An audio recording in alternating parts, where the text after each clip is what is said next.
Hi guys, and welcome back to the channel. I've got another miracle knot tutorial for you guys, but this time we're doing a French curl loose wave. And I kind of cheated the back a little bit, so let's get into this super easy do-it-yourself protective style. Today's video is brought to us by Ywigs. They sent me over 4 bundles of their feather crochet. This is their 20-inch loose wave. If you love the French curl look, but you do not like the maintenance that comes with it, this is the curl pattern you want to go with. It has a natural, curly, flowy, romantic bounce to it. I started by parting off my hair, sectioning from the front to the back. We're basically going to crochet the back and do miracle knots in the front. This little piece is important because it's our anchor for the crochet pattern that I'm going to do in the back. Y'all know I've been trying out different patterns to see what works best, especially for different hair textures. Because the hair texture that we're installing today is a flatter, looser one, I want to make sure that the pattern is done in a way that I can easily hide the braids. So that one anchor braid at the very top of my crown, I'm going to start all the braids around the perimeter of that anchor. And you'll see what I'm talking about in just a minute. I basically did 7 cornrows going straight back, and I started each cornrow at the top where that anchor was. And y'all know I like to extend the braids out, but this time I added braiding hair so I wouldn't have to slip knot the braids. That way I can easily just go in with my sealer and heat seal the ends of the braids. That's gonna make it so much easier for me to brush and comb through this hair when I'm done with it.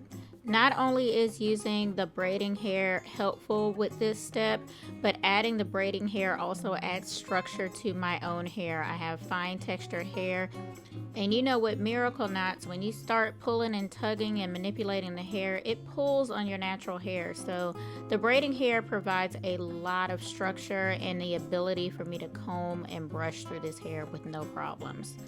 Everybody has been asking me about the heat sealer. I promise I'm gonna get to it. I am literally living in a cave or a bubble. I haven't even really posted on social media in almost 2 weeks because I'm trying to hurry up and get a whole lot of work done before I finally go on a very much needed vacation. So yes, I have a whole explainer video queued up for you guys to show you how and why I use that braid sealer.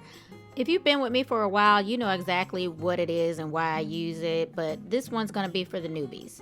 So yeah, the rest of this video is pretty much self-explanatory. If you've seen any of my other previous videos, I go through the exact same steps. The only difference here is that I'm adding braiding hair, and that is primarily because this hair texture is going to require some slip knots, and I did not want to do slip knots for this, especially if I'm going to be brushing through it a lot. And the other upside to doing it this way when you're doing the crochet method, like if you want to do a full crochet, is that when you go to take this down, it's going to be a lot easier to take the braids down. You don't have to go fishing for a final braid. You can just unloosen the braids and unravel from there. So yeah, once I got my foundation in, I went ahead and added in my feather crochet pieces. You're just gonna crochet those throughout the entirety of all of the braids and the cornrows. I also put them on the ends. And for context, the back, I did a full 2 bundles or 2 packs of hair. That would equal to about 100 strands of hair.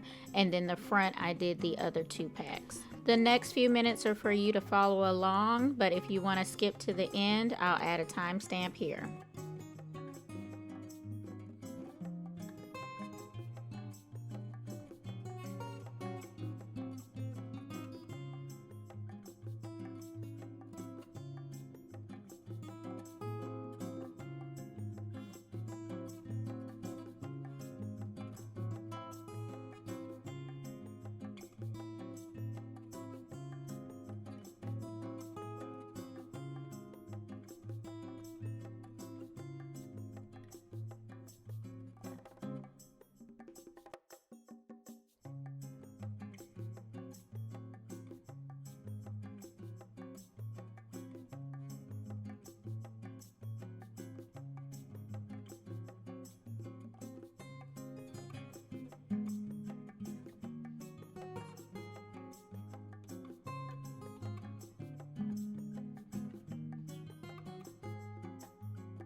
So here we are in the home stretch. I very well could have added a whole nother pack of hair to this, but I think 4 was just enough for my size head.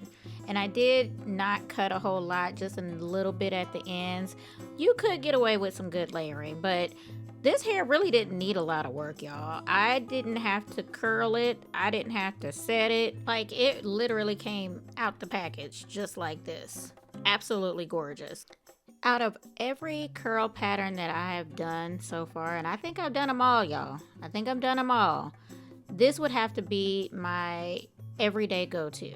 Simply because I just love a beautiful, soft, feminine, bouncy, romantic curl like this. And y'all see how I'm brushing through this hair so easily? Synthetic French curl could never, baby. Could never. It looks beautiful, but it could never hold up like this. I honestly would recommend not putting any product at all on this hair. Maybe a tiny bit of BioSilk, but if you really want this hair to last, try to keep your hands out of it. I know I'm not doing a good job of demonstrating that, but try to keep your hands out of it. Almost treat it like a silk press, because that's what's gonna keep this hair alive. And round of applause for my braid pattern. I think I cracked the code, y'all. I could wear this so many different ways, including all the way up. As always, if you learned something new, make sure you give this video a big thumbs up and share it with a friend. It helps the channel out so much. Special thanks to our friends over at Ywigs for sponsoring today's video. All the information you need about this hair will be listed in the description box below. If you're new here, make sure you hit that subscribe button on your way out and hit that notification bell so you don't miss uploads just like this every week. Thanks so much for watching. I'll catch you in the next one. Bye.